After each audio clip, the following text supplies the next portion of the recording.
Olá, muito bom dia a todas, todos e todes. Este é mais uma atividade do 32º Festival Internacional de Curtas Metragens de São Paulo, o Curta Kinoforum. Trata-se da Conexão USP-Kinoforum, seu segundo ano de realização, e essa é a terceira e última mesa dessa programação. Ela se intitula Produção das Escolas de Cinema e Audiovisual na Pandemia. O Festival Internacional de Curtas Metragens de São Paulo é um evento que tem patrocínio da SP Cine e da Prefeitura Municipal de São Paulo. O festival é uma realização da Associação Cultural Kinoforum, do SESC, do Museu da Imagem e do Som e do Governo do Estado de São Paulo, por meio da Secretaria de Cultura e Economia Criativa, com o edital PROAC expresso Lei Aldir Blanc, e também do Ministério do Turismo do Governo Federal. Muito bem, vou passar a palavra para Almir Almas, que é um dos curadores da Conexão USP-Kinoforum. Bom dia, Almir Almas. Bom dia, Chiquinho, bom dia. Good morning, everybody, good morning. And we will start this session in English. Nós começaremos essa sessão em inglês, que o Chiquinho colocou aí no começo, na apresentação, né? Essa é uma sessão que acontecerá em inglês. And then, first of all, I would like to thank you, our guests, and our guests here on the backstage, and our guests, our public, our staff, and for taken here at USP Kinoforum Connection. This is a series of conversations that take place during the São Paulo International Short Film Festival. And I will be your host in our conversation today. Thank you. The title of our session is Film and Audiovisual School Production During COVID-19 Pandemic. And it's addressed the film producer by Film and Audiovisual School, presented in this edition of the festival. How do schools deal with COVID-19 pandemic? How are social justice, diversity, and inequality expressed in these films? Our guests today are Alfredo Loaeza, the CCC from Mexico, Jasmin Tenucci, from Columbia University, USA, Moira Toledo, from FAP, Brazil, and Theodore Life, from Emerson College in USA. The USP Kinoforum Connection is organization by Department of Film, Radio, and Television of the School of Communication and Arts of the University of São Paulo and Kinoforum Association, with technical support from the São Paulo Image and Sound Museum, MIS, and curated by Almir Almas, Esther Hamburger, and Eduardo dos Santos Mendes from USP. For accessibility, this session will feature in Libras. This is Brazilian Signal Language. For the hearing impaired view, and for the visual impaired audience, I would like to describe myself, and also I would like to ask all the participants to describe themselves in their presentation. I am Afro-Brazilian. I am wearing an colored t-shirts and black jackets on the top, and I am in my house, in my home, and behind me is a bookcase with a lot of book and video records. I am wearing glass. And I would like to present a brief presentation of our guest. Alfredo Loaeza is a filmmaker, producer, and director of the Centro de Captación Cinematográfica, Mexico, where he teaches sound for film, and his film Locaido El Héroe was featured at the 2010 Berlinale Talents Campus. Jasmin Tenucci is a film and television director and screenwriter for MTV, GNT, Cartoon Network, Globoplay, and Netflix.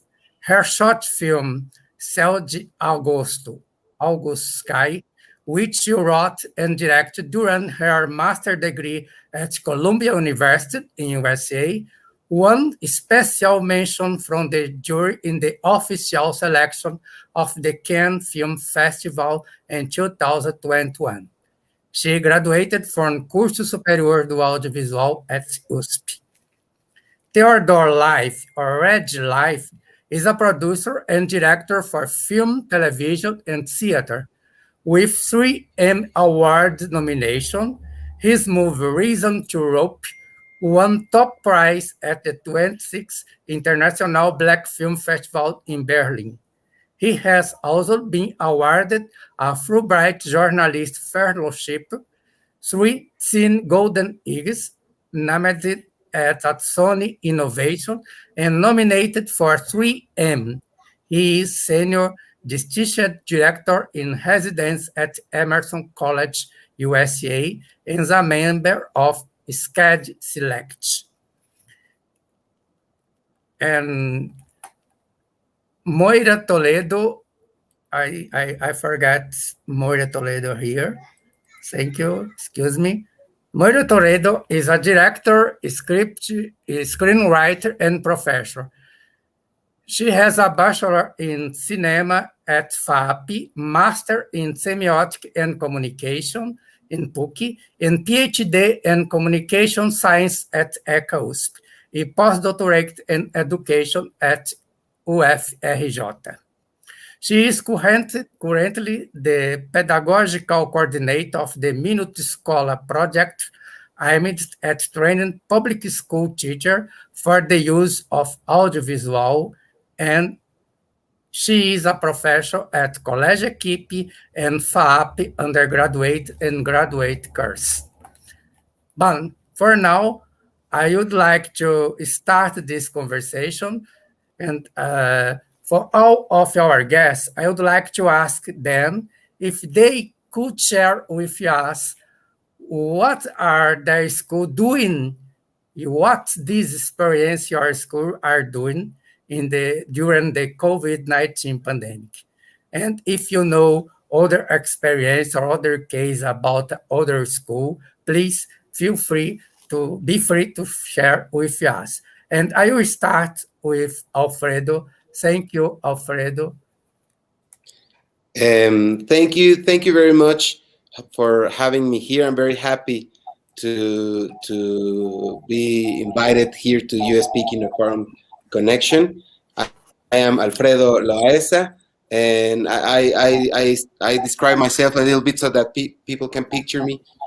I'm a brown skin, a bit heavy built, I guess. I'm wearing a blue jacket, blue blazer with a kind of light red t-shirt.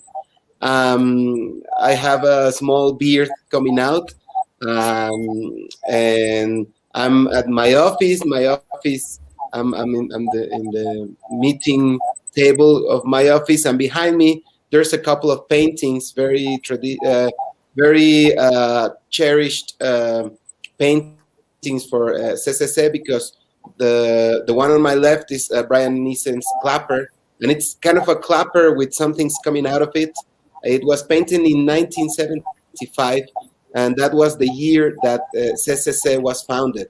So it is a nice detail that this painting is with our school. Thank you very much. And just like a brief comment on what our school is doing for these pandemic dynamics, I would say that we have been exploring on the road. I mean, it's not like we have figured out everything, but we have to learn and to observe our students' feelings, capabilities, and ways to communicate in this difficult time. Because I think that in general we need to move from this collaborative dynamic to this fully organized dynamics. I mean, it's difficult to perceive one another with video conference. And I think that's a thing that we had to deal with in many of our courses and lessons and practices. And however, it also gave us some time to discuss, to think about how we can defend the teamwork and the collaborative dynamics that filmmaking implies. So we, of course, like everybody, we started with online courses, and then we started having hybrid practices, developing safe COVID protocols, not only for our school or for our classes, but also for some of our practices and shootings, for the main exercises. And we also had to change the length of our classes because I mean, people's awareness in online is a bit different. We also had to adapt our typical face-to-face exercises in hybrid dynamics. For instance, our drama classes had to rehearse and had to perform with video conference. And of course, that's a totally different dynamics that having being on a real stage. But it also allow us to have some discoveries in general. Some I would say that we were able to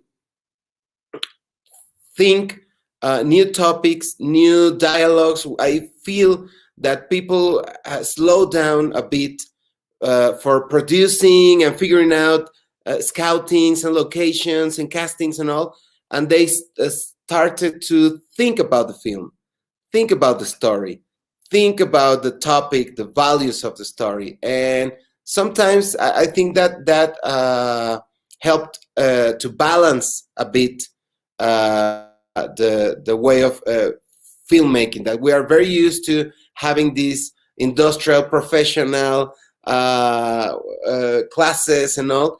And it was a good thing that we were able to think about the movies we were making. I think that's a very, very nice advantage of being moved to these dynamics. And of course, we had to deal with some mood problems. We had some psychological support for our students.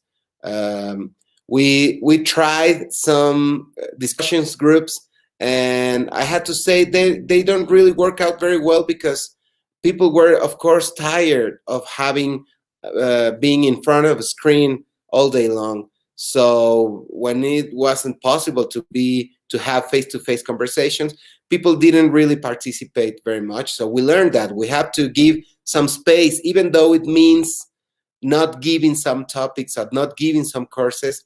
We learned that they needed to have this oxygen from the screen. And then afterwards, we designed some specific training courses on cinematography, on production, on sound, direct sound, recording sound, production sound mixer, having these COVID-safe protocols with, personal protective equipment, testing. We were able to have some agreements with professional productions and they helped us sometimes to visit their sets.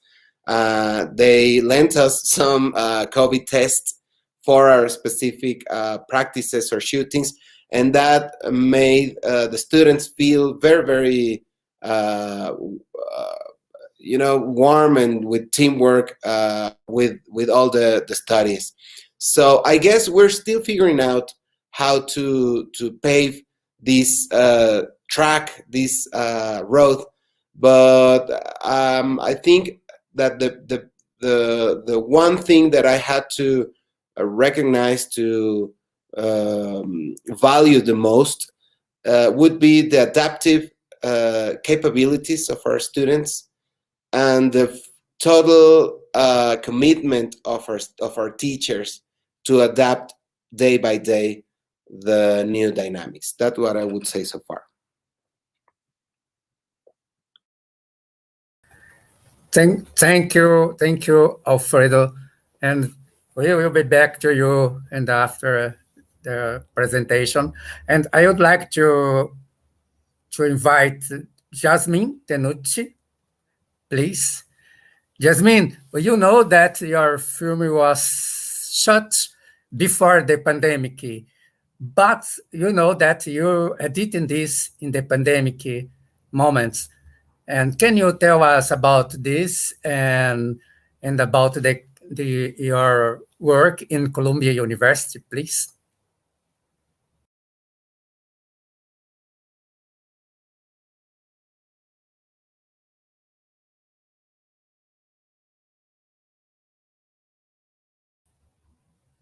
Jasmin, your microphone, please. Sorry. Oh, since you're here, Almir, describe my experience that he's gone. So I'm Jasmin. I'm going to describe myself. I'm speaking from, I'm in my apartment. Behind me, there's a red bookshelf with books. I am phenotypically white, short, light brown hair. I'm wearing glasses, and that's it. And I'm wearing a thin strapped dress, black. So yeah, I did what I did. I shot my thesis film right before in the beginning of February, late January, beginning of February, so 1 month before the pandemic hit. The film weirdly has a lot of people coughing, a lot of the extras, and even the main character, they sometimes can't breathe. There's a lack of air, and at that time I was speaking about like a feeling of being Brazilian at that time, you know, that it felt that some air was missing and some ominous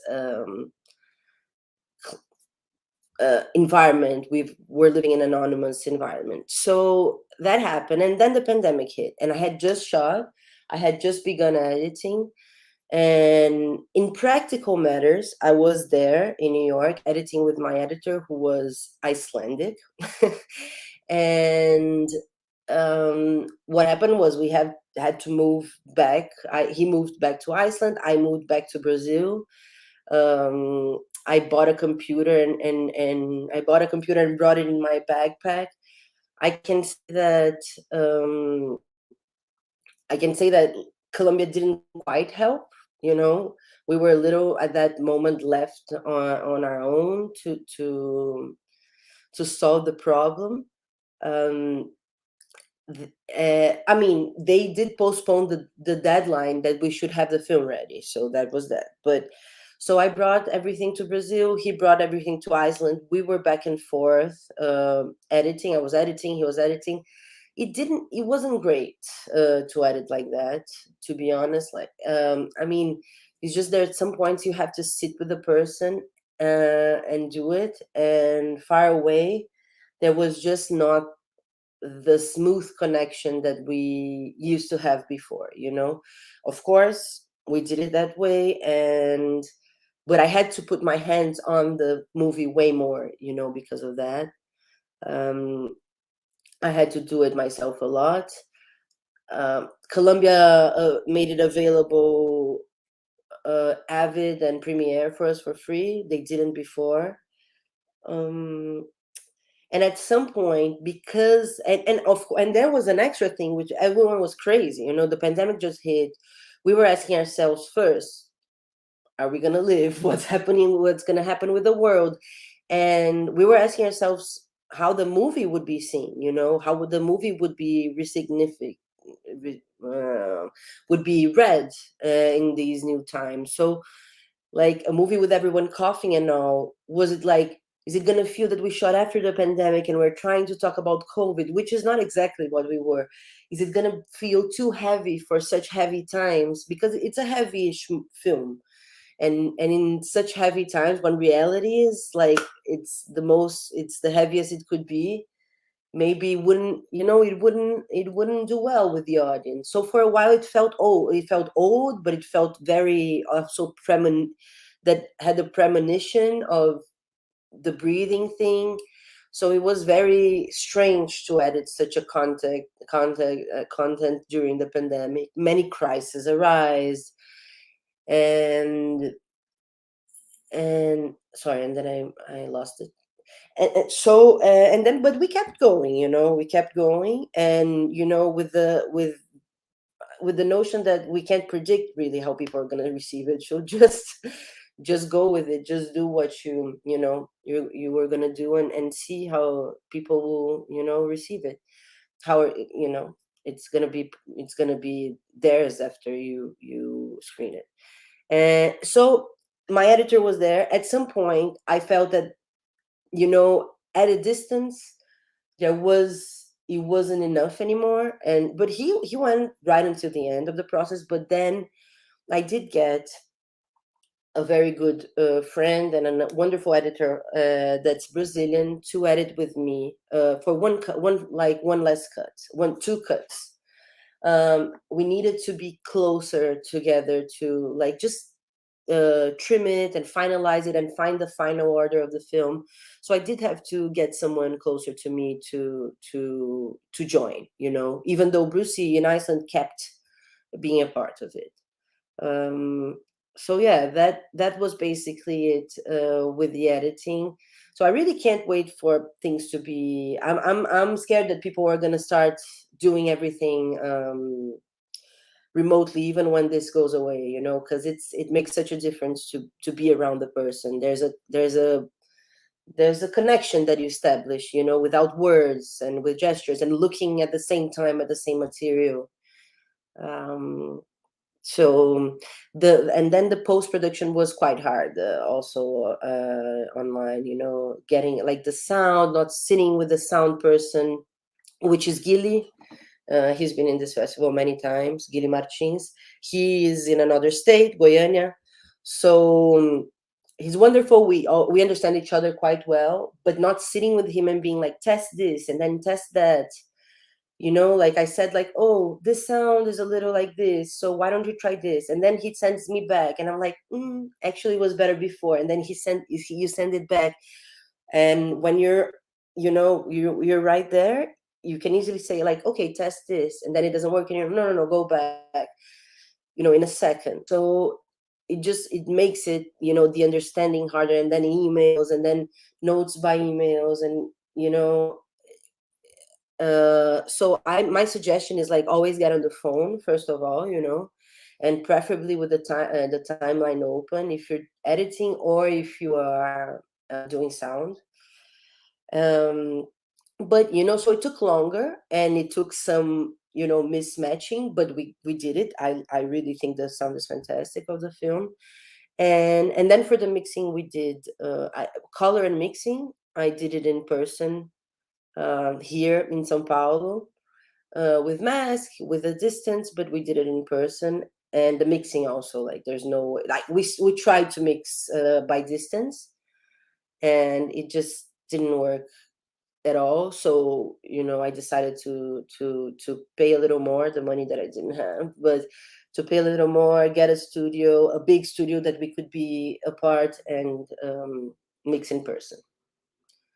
I think in regarding to the editing, this was my experience. The most important thing really is the fact that we didn't know what that film meant anymore after the pandemic hit, and then the result is that it did quite well, it was well received. I think everyone understood that it was not a film about COVID, but in a way, this ominous thing that had this ominous environment and mood in the film felt that in a way spoke to COVID, you know, and what came, but on the other hand, it was not only that. So yeah, so it worked out fine. I think that's it. Unless I didn't answer the whole question, Almir, what do you think? Okay, thank you, Jasmin. And your film, it's not about a COVID, but everybody cough in the film because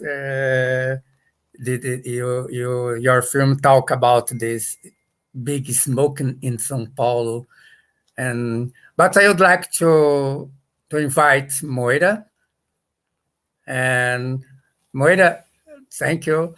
And we have in this festival many films from film and audiovisual school here, like a film from FRAP, né? And UFRJ 5 has a good film, She Fights, a good film.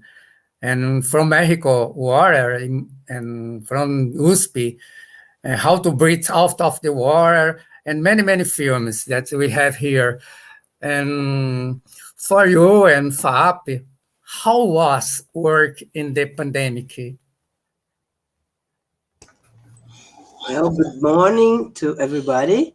Thank you very much to Kinoforum Film Festival and everybody, Zita Carvalhosa, Chiquinho César Filho, and especially to Almir Almas, Sterenburger, and Eduardo Santos Mendes, dear friends and dear colleagues. Thank you for the invitation and the opportunity to share my experience here.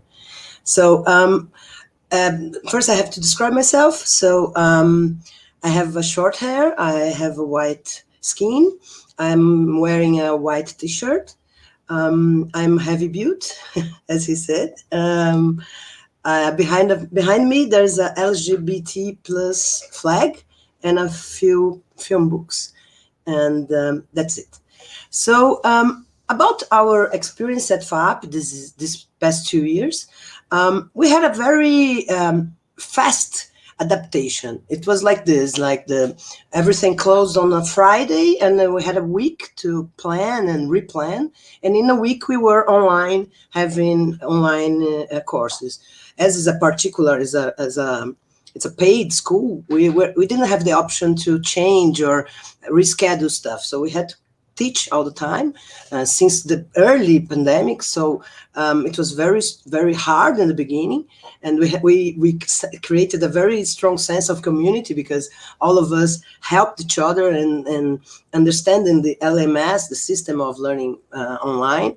And after we did that, it was very nice because we have a very nice LMS system at FAP. So we started using it and discovering very fast what we could use from that to even make it better. I'm an optimistic person, and when it started, I only thought, well, what can I do with that?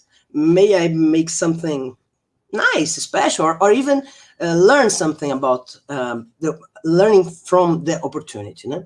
So what I did, especially because what happened immediately in FAP is that we stopped our films and all the process of filming, and that was hard on us because we shoot like 50 short films each semester in different years of the grad school. And so we stopped like 30 films like this. No? And it was very frustrating for the kids and the students.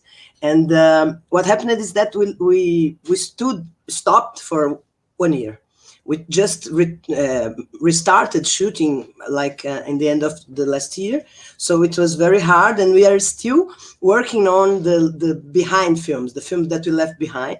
So this is something that we are working on yet, which is like, for example, adapting the films for less interaction, less people together, less people existing in the same space. So this was a very hard challenge for us to help the kids to adapt the scripts and then start shooting again.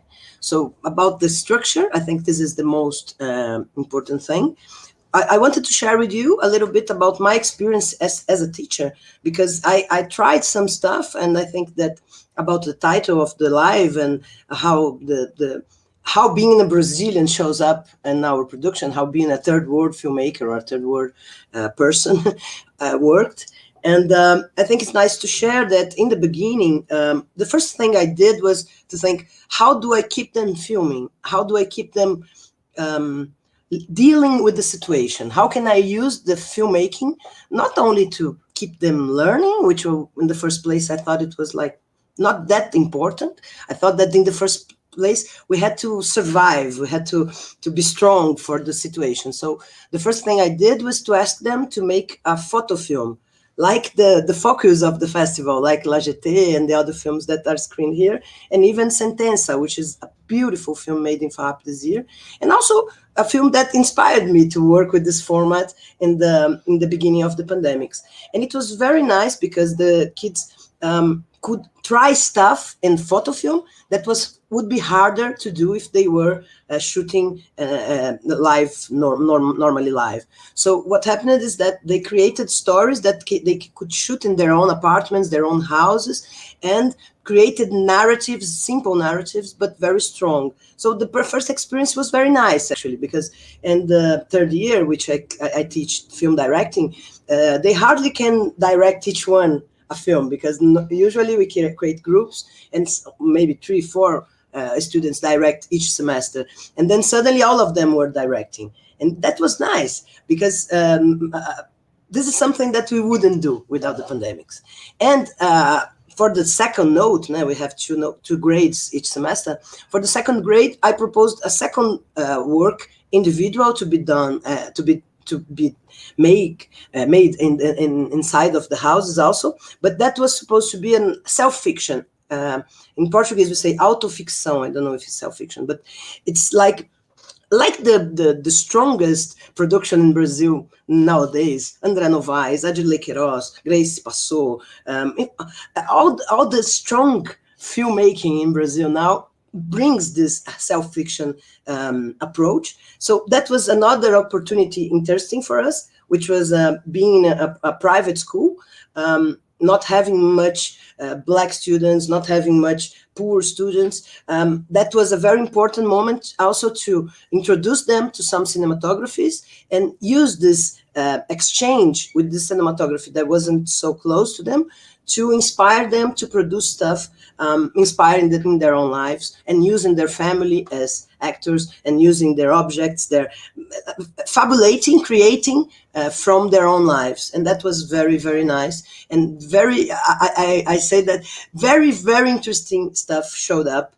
and they are starting to send to festivals. I hope that this will show up and more seenable. And just to finish, I don't know if I spoke too much, but just to finish, there's something that I like to say is that we've seen in these 2 years, in the beginning, a very big and the students were better. They were more dedicated. They were more interested, and we saw a very strong. The students went better in the first semester, also in the second. This year, no. This year was terrible. Everybody's very depressed. We feel that the energy of the students is low, and they really need this pandemic to be over. And just to finish, I just wanted to share that there was a part of my work that I thought was very nice to do online.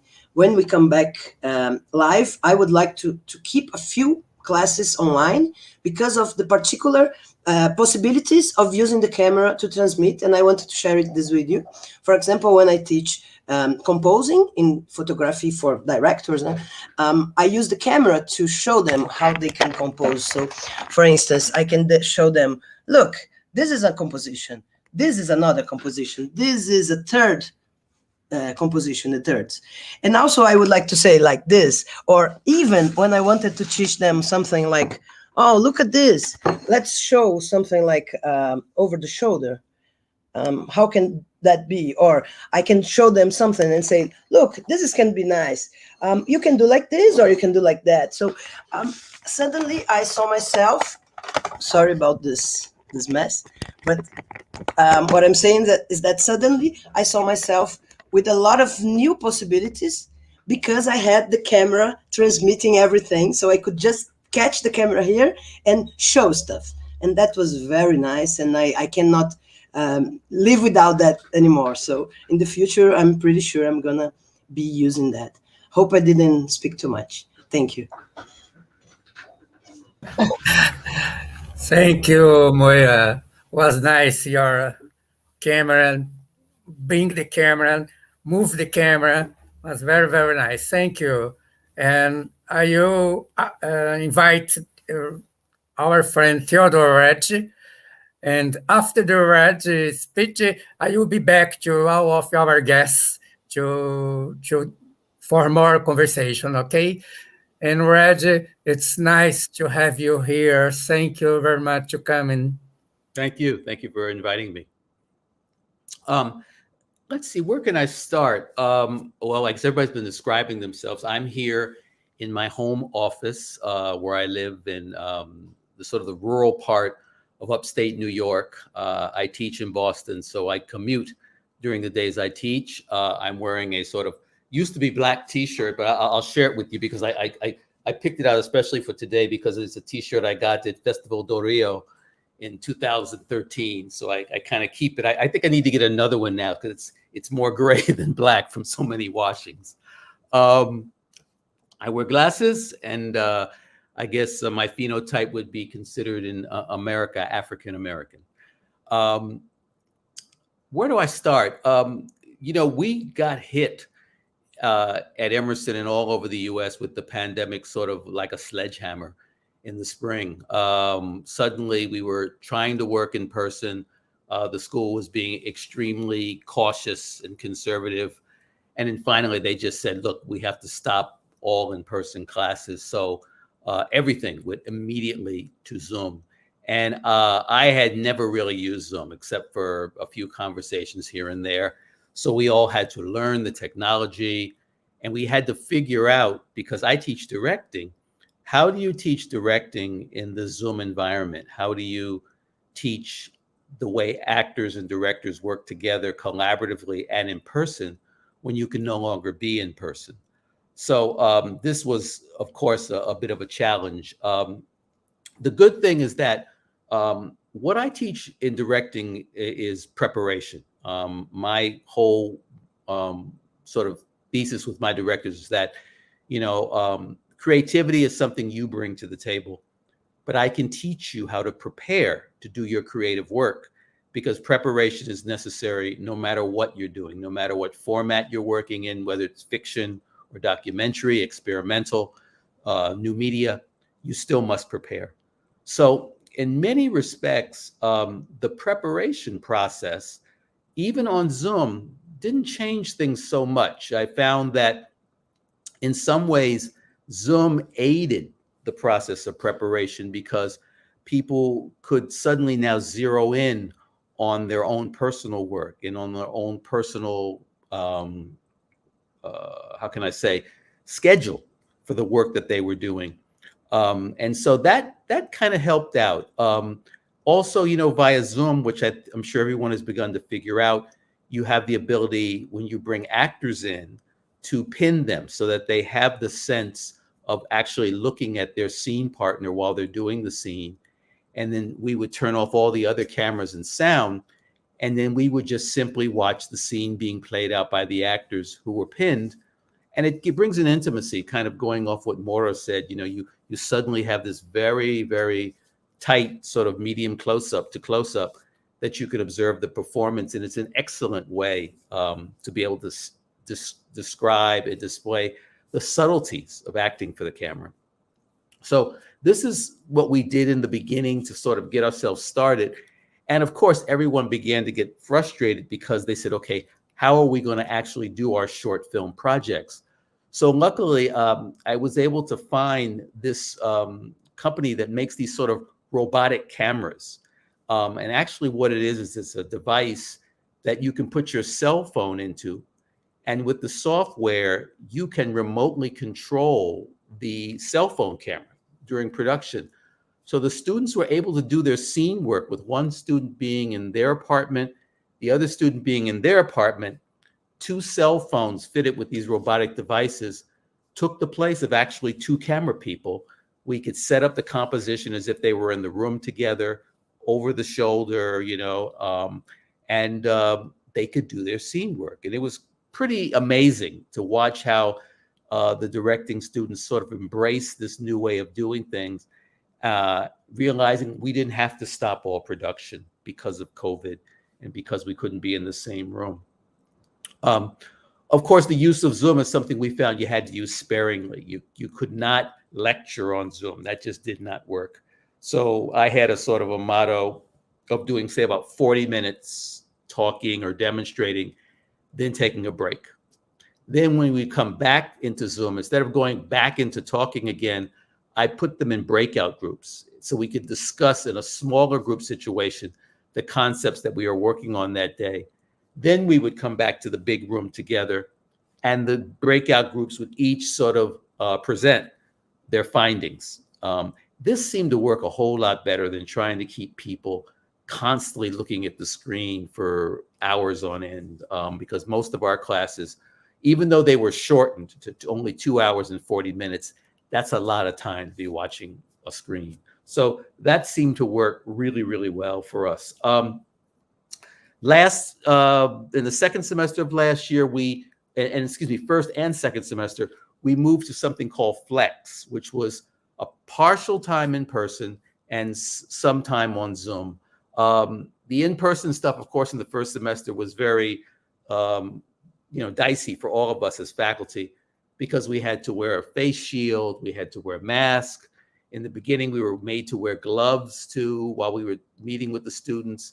So this was really hard to teach, dressed up like this.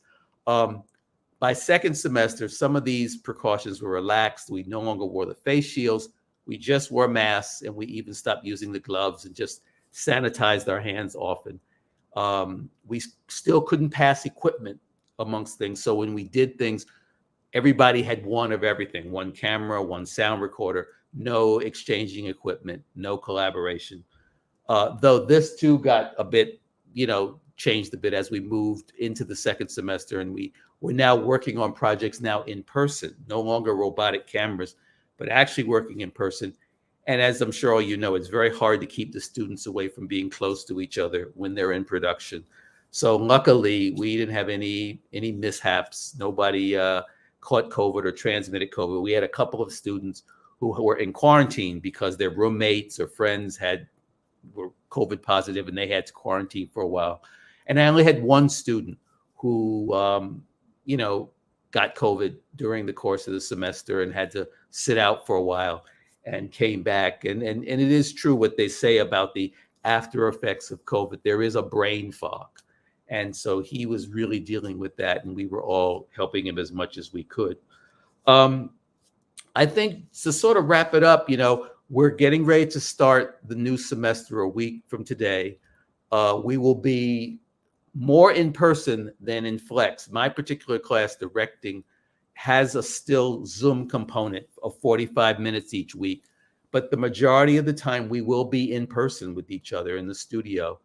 And we're going to see how it works. Everybody must be vaccinated to come back into class. The students will be tested twice a week. Faculty, we have to be tested once a week. So we're hoping with this testing regimen, everybody being vaccinated, that things will go well. But I think, as we all know, this Delta variant and possible variants to come are keeping everything on a kind of cautious footing right now. But I think at Emerson, we decided to go for it, to try to get everybody back into normal life as much as possible. And again, I'm borrowing, as Moira mentioned, what did we learn from using Zoom, and what can I still make use of during these 45-minute Zoom sessions we have each week with the students in an effective way. So I think, again, it's the old expression, if you have lemons, make lemonade. And I think we were able to do that at Emerson during the pandemic. At least I know I personally found ways around that. And so far so good, and I'm still healthy. So that's the good part. Okay, thank you, Almir, and thank you again for inviting me to join you guys today. Thank you, Reggie. Yes, I'd like to invite everybody. And I thank you, Reg.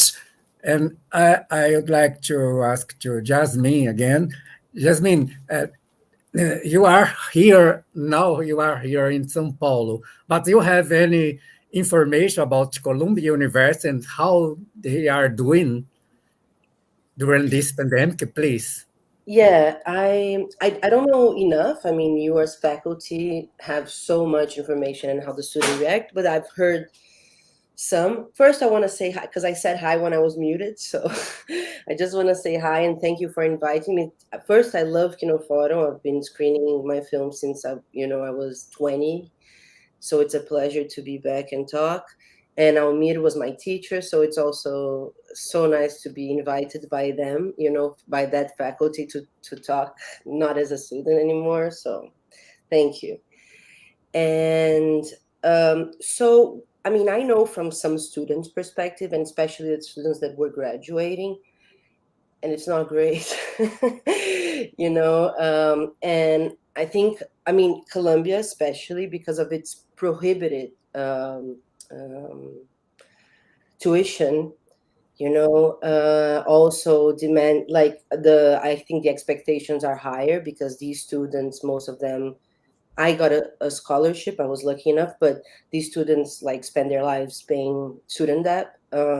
So I think that what they did was all Zoom, no production.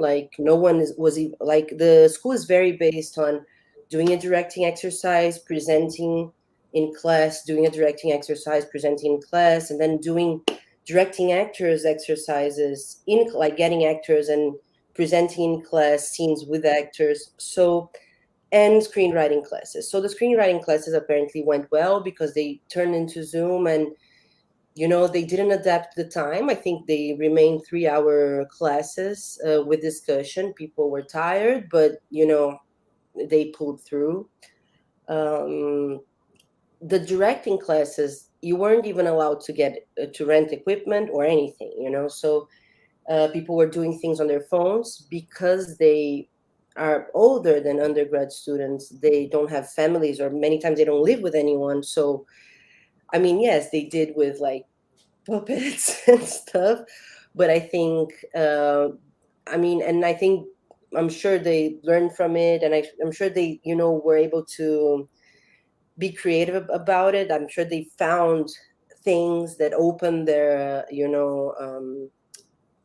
their creativity a little, and I've heard that. But I also heard a frustration because Columbia is not it's not a professor walking through them with the exercise. It's really you go off, you shoot, you come back with an exercise, and then the teachers and the class do a crit on the exercise. So they were alone in their apartment trying to shoot something. I think it was a lonely process and a difficult one, but now they are allowed to shoot outside, and with 3 people, them and 2 more people, they're allowed to shoot. So it's a little better, the exercises. And the directing actors is still online. And the thesis films, no one could shoot for 8 months. Now, after vaccination, New York is very well vaccinated as opposed to other places in the US. They have a COVID person who's certified and responsible for COVID protocol on set. They test every 72 hours. If the person has close contact with another person, either kissing or really fighting or hugging, then they have to do a quick test right after that contact. I don't understand the logic, but anyway. And then or they have to be in a bubble. The actors that have contact have to live in a bubble of themselves. I mean, Columbia has an insurance thing. I don't know if Emerson does. it's like a very thorough insurance process for you to get insurance and for you to be authorized to shoot. And it gets a little strange because sometimes it's just for the university not to be sued as opposed to you actually being safe. So so it became much harder to get shoots approved. You know, a lot of paperwork, a lot of like small expensive details to maintain like a facade of safety. But on the other hand, it really, like, some things were essential and they were maintained, and no one, like, many people shot thesis and no one got COVID, you know. So I guess in a part it did work. So that is, there was no discount in tuition, which I think is not really right and fair, and most students think so. And now they have hybrid classes, mostly in person this next semester. This is mostly what I've been told and I know. So yeah. I'd like to address a question to Moira and Alfredo, and let's talk about diversity. In the film Aqua from CCC and the final masterpiece and She Fight from FRAP, and address about diversity. Can you talk about this film? And was made in pandemic or something like this?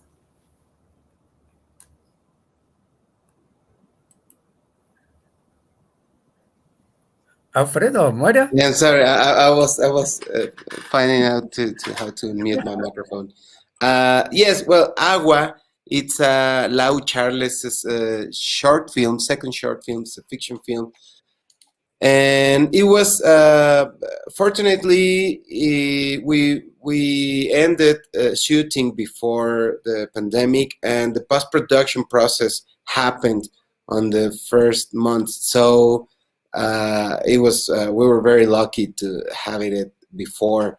And in general, I think it's a very painful portrait of violence in Mexico in some regions, and it's so truthful because the main characters are children and how they deal with violence in a almost playful manner. So well, for me it's very shocking the first time I saw it, and I got to teach Lau sound classes. So I have this dual feeling, because on one hand the attitude of the characters are very tender, very warm with one another, and they whisper the dialogues. It's really, really intriguing and involving. And on the other hand, it's a very, very, like I said, a painful tale to watch, because it reminds us that these things happen or can happen in small towns or everywhere. So it was a difficult short film to show during pandemics because of the mood, but on the other hand, it kind of has a very hopeful perspective towards how children can transform reality, and this is a good perspective to deal with pandemics. We can actually change the way we live, and of course, it's not easy, or it not only depends on us or our decisions. That would be naive, but the fact that we can control the way we act during crisis, it's a good topic that the short film presents, and that is the way we deal with moods, with the mood of our students. Like everybody said, it's they were very enthusiastic, and on the second semester, I think we have kind of a global burnout, and we need to put the camera in a different place, I guess, to see different things, like Moira said. So, Well, this is something interesting. This you didn't mention Sentença, but we have 3 films at the festival this year, which are She Fights, Sentence, and the final picture, the final. How it was? Masterpiece. Final masterpiece. Okay, I didn't know the translation. So these 3 films, they represent something that I have been telling to my students for a while now, which is some films that I made my students at FAP are very well made, but haven't been selected to many festivals. A few of them, of course, but a few that we wouldn't, if someone asked it, we would say, this is going to go to festivals, and it's not going, some films.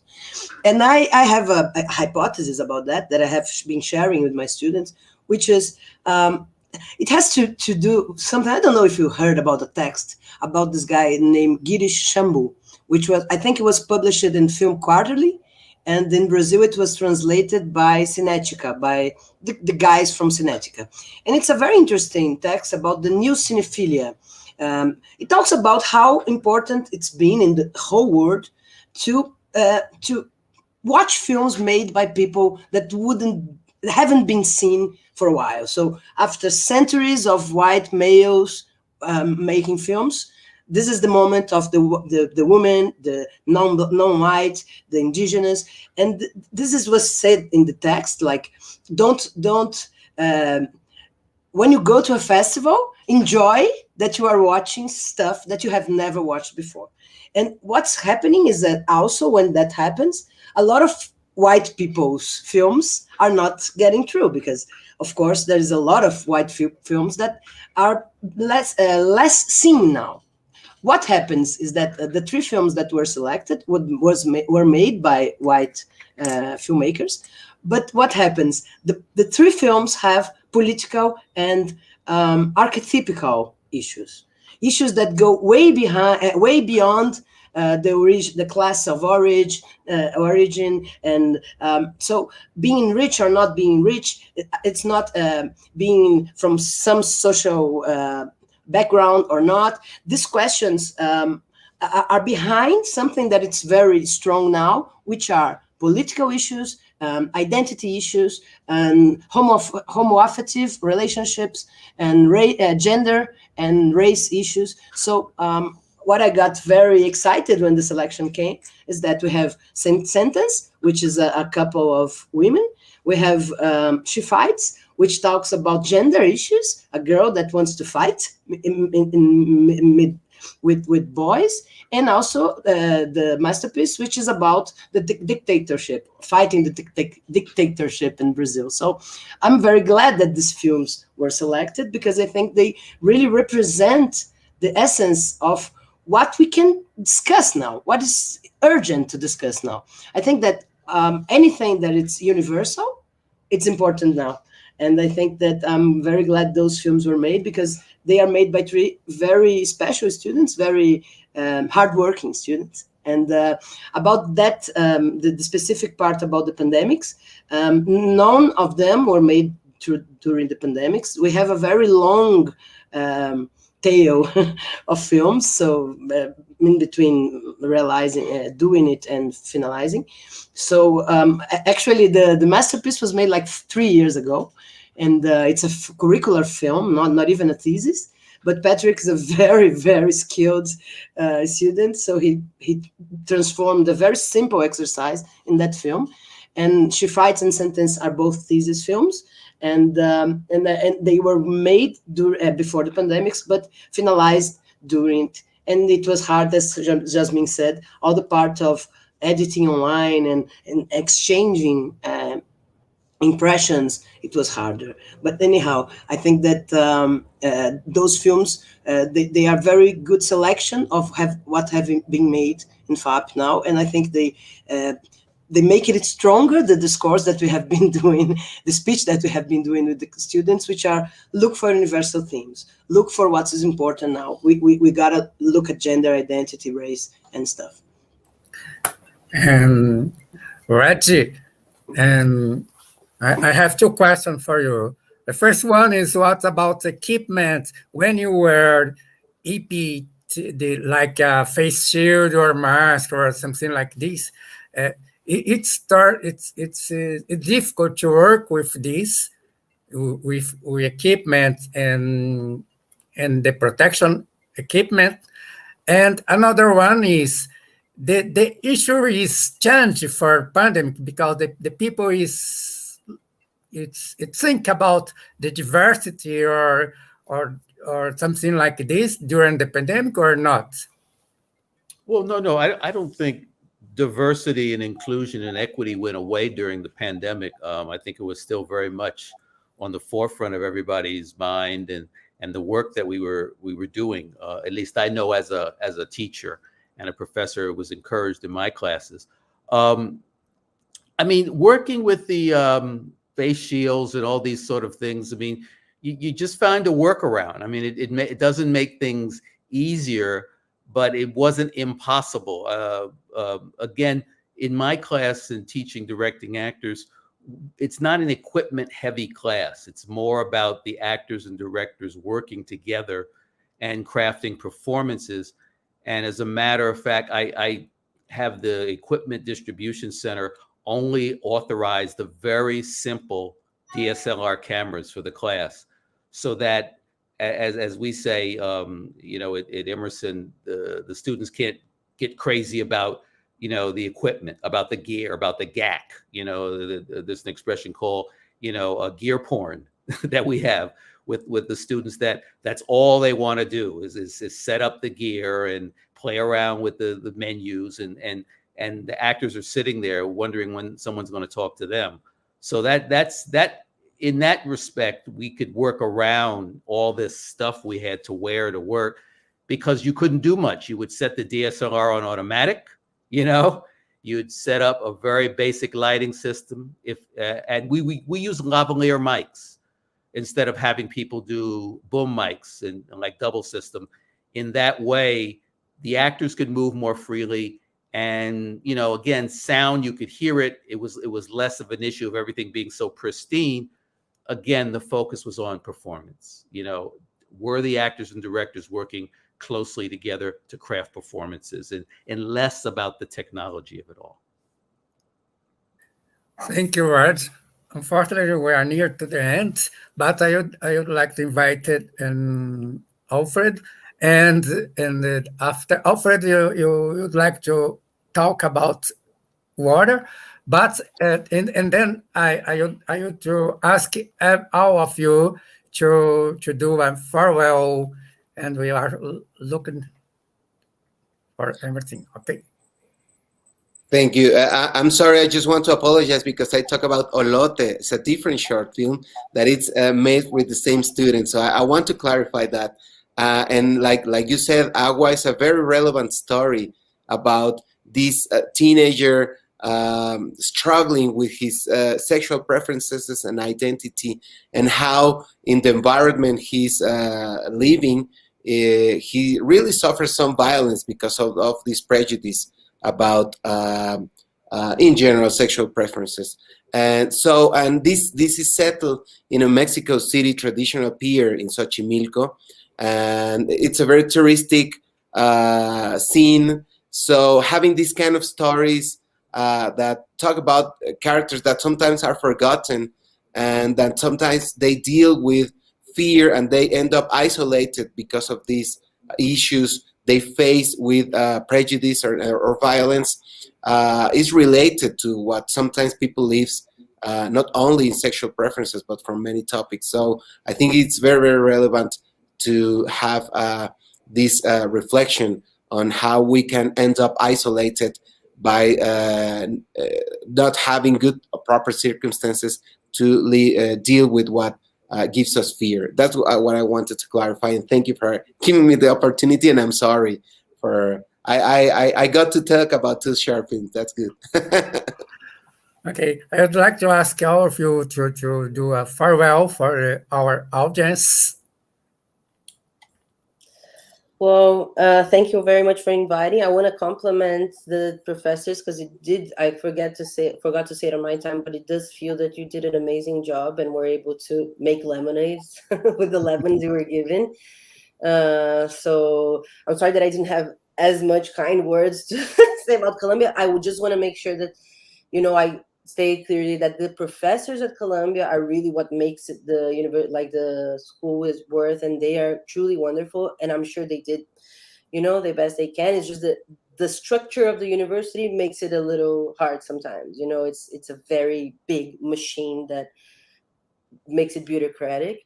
So just, to compliment you all, and thank you so much for inviting me. That's it.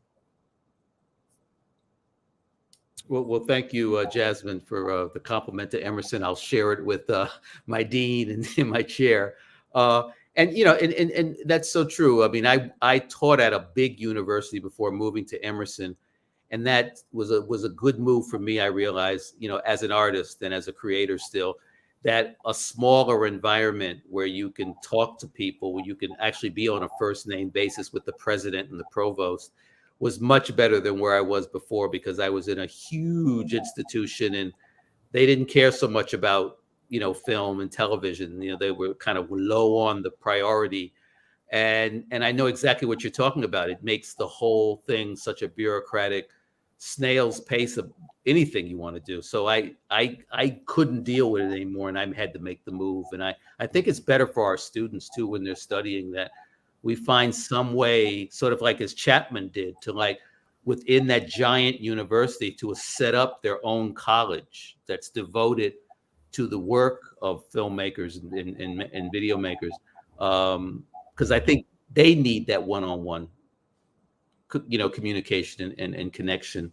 That's just going to make them better makers in the future. Moira? So, I'd like to thank you all for the great exchange of ideas that we had here. Jasmin, thank you for the compliment. We're trying to do our best here.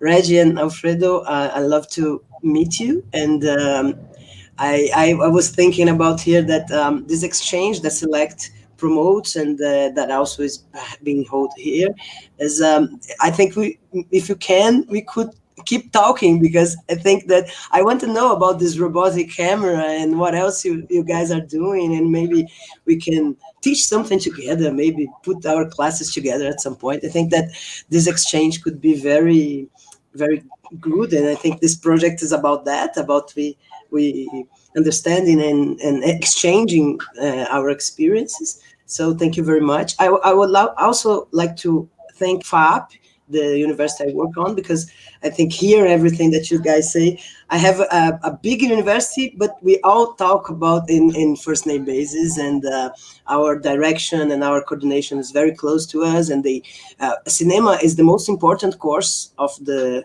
whole university. Is the biggest, with more students and more resources. So is the opposite. Like, everybody loves film in our university. We are very well taken care of. So Humberto Neiva, our coordinator, Rubens Fernandes Jr., our director, they are very good partners. And I think it's very nice to leave that clear, because it's not that common. So it's important. And I also want to thank Almir for the partnership since we were there, and I was studying at USP, and Sterenburger, my love, for everything, for the invitation and partnership for life. Zita Carvalhosa, Festival de Curtas, thank you everybody for the opportunity. Thank you, everybody. And I'd like to thank you, all of you, Jasmin, Alfredo, Moira, Reggie, and I'd like to thank Zita Carvalhosa, Chiquinho, and all the staff of MIS and Kinoforum. And I'd like to thank my colleague Sterenburg and Eduardo dos Santos Mendes. This USP Kinoforum connection is curated by me and Sterenburg and Eduardo dos Santos Mendes. And we did it with Associação Kinoforum and Department of Film, Radio, and Television of School and Communication Arts of the University of São Paulo. And we hope to stay here in the next year. It's now is our second time with Kinoforum in this USP Kinoforum connection. And we went this session with the projection from Projeto Projetemos. Our 3 session was finished with this Projeto Projetemos. Projeto Projetemos, it's a coordinated group of collective action. Was co-created by Bruna Rosa. Bruna Rosa is a political scientist, and Vijay Mozart Santo, he is a transmedia artist, and Philippe Spencer, he is a director and projectionist. And now we will finish with this video, and we hope to see all of you again in the next year. Thank you very much for coming here. Thank you, all of you, and our audience and our guests. Thank you, Esther. Thank you, Edu. Thank you, Zita and Chiquinho and everybody. Thank you. Let's go to Projetemos.